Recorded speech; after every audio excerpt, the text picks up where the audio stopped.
नमस्कार, स्वागत है दोस्तों। आज की बड़ी खबरों में जानेंगे महाराष्ट्र और झारखंड से आ रही बड़ी खबर। इंडिया गठबंधन के ऐलान से हिल गई बीजेपी, जी हां। तो दूसरी तरफ एनडीए में पड़ गई फूट, क्या कुछ अपडेट है दोस्तों, ये खबरों को जानेंगे। और दूसरी तरफ दोस्तों आपको बताते चलें, बीजेपी को लेकर केंद्रीय मंत्री नितिन गडकरी ने कहा ऐसा कि बीजेपी आ गई बैकफुट पे, क्या कुछ कहा है दोस्तों। वहीं दूसरी तरफ जाते जाते सीजीआई चंद्रचूड़ यहाँ पे दिखा गया आईना, जी हाँ, सरकार को लगाई फटकार, क्या कुछ अपडेट है दोस्तों। इसी प्रकार की हर एक बड़ी खबर जानेंगे, आप लोग बने रहिए दोस्तों। इस वीडियो समय की अच्छा लगे ताजा बड़ी लाइक खबर है, कीजिएगा, नितिन कमेंट गडकरी बॉक्स को में लेकर जरूर केंद्रीय लिख मंत्री हैं, दीजिएगा भी बीमार बातों सपोर्ट के इंडिया। जाने जाते हैं दोस्तों। बड़ी हो चुकी है बीजेपी की फसल, लग गए हैं कुछ कीड़े। नितिन गडकरी बोले छिड़कना होगा कीटनाशक। जी हां, केंद्रीय मंत्री नितिन गडकरी ने भारतीय जनता पार्टी में दागी नेताओं के घुसपैठ को लेकर चिंता जताई। गडकरी ने कहा कि जैसे जैसे पार्टी का विस्तार हो रहा है, कुछ समस्याएं उत्पन्न हो रही हैं। उन्होंने कहा कि पार्टी को अपनी स्वच्छता बनाए रखने के लिए कदम उठाने होंगे। नितिन गडकरी मुंबई पहुंचे थे दोस्तों। बीमारी वाले फसलों का उदाहरण देते हुए उन्होंने कहा कि पार्टी को कीटनाशक छिड़कने की आवश्यकता पर जोर देना चाहिए। केंद्रीय मंत्री नितिन गडकरी का बयान ऐसे समय आया है जब दो राज्यों में विधानसभा चुनाव होने जा रहे हैं।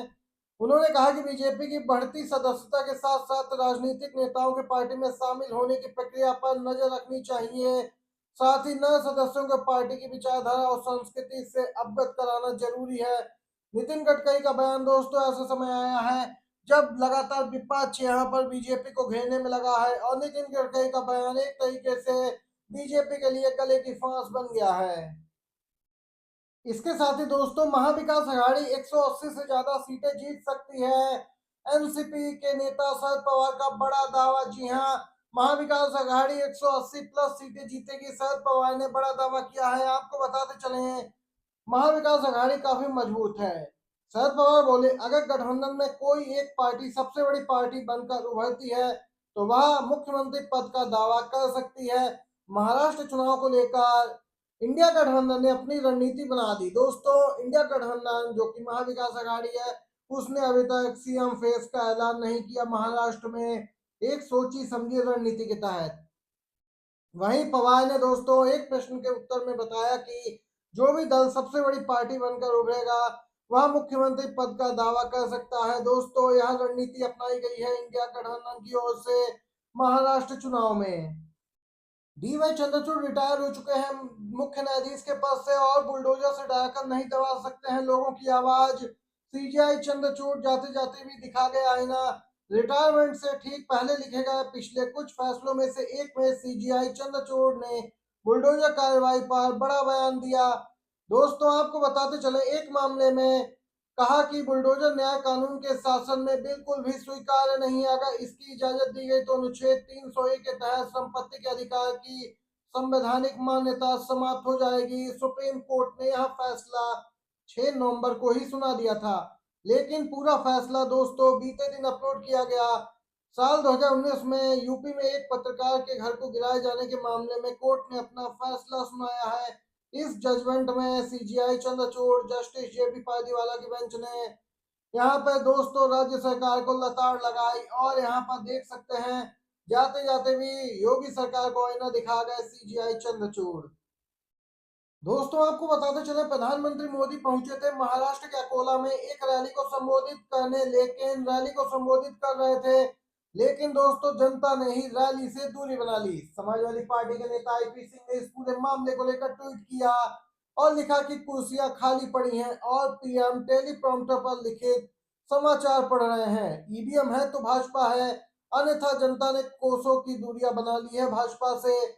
हैशटैग नो मोर बीजेपी भी ट्रेंड कराया जा रहा है। दोस्तों बीजेपी नेताओं की रैलियों में अब भीड़ नहीं आती दिख रही है, लेकिन आप जानते हैं हरियाणा में इसी प्रकार का माहौल था, लेकिन आखिरी समय में चुनाव आयोग ने कैसा खेल किया और पूरी बाजी ही पलट गई। दोस्तों यहाँ पर ये ताजा अपडेट निकल के आई है हरियाणा का, यहाँ उदाहरण भी लोग दे रहे हैं। हरियाणा की रैली अभी ऐसे ही फ्लॉप हुई थी, लेकिन चुनाव आयोग ने अंतिम समय में अपना काम किया। क्या यहाँ भी ऐसा होगा दोस्तों, देख सकते हैं ये सवाल भी उठने लगा है। एलओपी राहुल गांधी ने दोस्तों कमान संभाल रखी है चुनाव प्रचार की। महाराष्ट्र और झारखंड में लगातार आरएसएस बीजेपी को घेरने में लगे हैं। महाराष्ट्र में जहां विधान क्षेत्र यानी नागपुर आरएसएस का मुख्यालय स्थित है, दोस्तों वहां से अपनी रैलियों की शुरुआत की राहुल गांधी ने और संविधान को लेकर आरएसएस बीजेपी को जबरदस्त तरीके से घेरा। आप जानते हैं विधान में 76 सीटें आती हैं, जो कि काफी महत्वपूर्ण क्षेत्र हो जाता है महाराष्ट्र का। अब अपडेट आई है दोस्तों, कांग्रेस महासचिव प्रियंका गांधी जो कि कांग्रेस की उम्मीदवार है वायनाड लोकसभा उपचुनाव में, वहां पर दोस्तों रैलियां तो कर ही रही है, चुनाव प्रचार कर रही है। इसके साथ ही अब कांग्रेस महासचिव प्रियंका गांधी 13 नवंबर से महाराष्ट्र और झारखंड में करेंगी ताबड़तोड़ रैलियां। जी हाँ, प्रियंका गांधी को भी यहाँ पे चुनाव प्रचार की कमान संभालने की जिम्मेदारी दी गई है। कांग्रेस के आधिकारिक सूत्रों ने ये बड़ी जानकारी दी है कि 13 नवंबर से महाराष्ट्र झारखंड में अब प्रियंका गांधी भी चुनाव प्रचार मैदान में उतरने वाली हैं। यूपी झारखंड में होता होगा, महाराष्ट्र में नहीं चलेगा, बटेंगे तो कटेंगे का नारा अजीत पवार ने बीजेपी को सुना दी है। दो टूक महायुति में घमासान मच गया। उत्तर प्रदेश के मुख्यमंत्री योगी आदित्यनाथ का बयान, बटेंगे तो कटेंगे, न सिर्फ यूपी बल्कि महाराष्ट्र में भी चर्चा का विषय बना।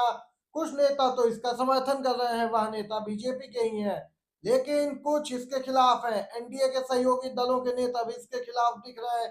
एनसीपी चीफ अजीत पवार लगातार इस बयान का विरोध करते नजर आ रहे हैं। विधानसभा चुनाव होने वाले हैं, मतदान में कुछ ही दिन शेष हैं। इसी बीच महायुति में शामिल एनसीपी के मुखिया अजीत पवार ने सीएम योगी के बटेंगे कटेंगे बयान वाले पर विरोध करते हुए कहा कि मैं उसका समर्थन नहीं करता हूं, महाराष्ट्र में ये नहीं चलेगा, ये यूपी या झारखंड या कहीं और चलता होगा, लेकिन यहाँ नहीं चलेगा। अजीत पवार ने बटेंगे तो कटेंगे जवाब में कहा कि सबका साथ सबका विकास। तो दोस्तों आम आदमी पार्टी भी इस पूरे मामले पर लगातार बीजेपी को घेरने में लगी हुई है। जो ताजा अपडेट आई है उसके अनुसार आपको बताते चले, सीएम योगी के बयान को लेकर आम आदमी पार्टी हमलावर है। संजय सिंह आम आदमी पार्टी के राज्यसभा सांसद पहुंचे थे महाविकास आघाड़ी के उम्मीदवार के लिए प्रचार करने महाराष्ट्र में। यहाँ पर उन्होंने कहा कि यहाँ योगी जी आते हैं नारा देने, बटोगे तो कटोगे, तो इससे समझ में आया इस नारे का क्या मतलब है। दोस्तों आपको बताते चले, संजय सिंह बोले कि इसलिए मैं आपसे कहना चाहूंगा कि बटोगे तो तुम्हारे बच्चों के सरकारी स्कूल बंद हो जाएंगे, बटोगे तो सरकारी अस्पताल बंद हो जाएंगे, बटोगे तो तुम्हारी सरकारी सड़कें टूट के खाक हो जाएंगी। दोस्तों देख सकते हैं, बटोगे तो कटोगे नारे पर आप नेता संजय सिंह ने मंच से ललकारा है बीजेपी को। ये थे दोस्तों अभी के सभी ताजा अपडेट्स, बिग ब्रेकिंग न्यूज एक वीडियो में आप तक पहुंचाई हैं। वीडियो पसंद आया हो तो एक लाइक जरूर कीजिएगा दोस्तों, चैनल पर नए हैं तो सब्सक्राइब करके घंटी के आइकन को जरूर दबाइएगा। धन्यवाद।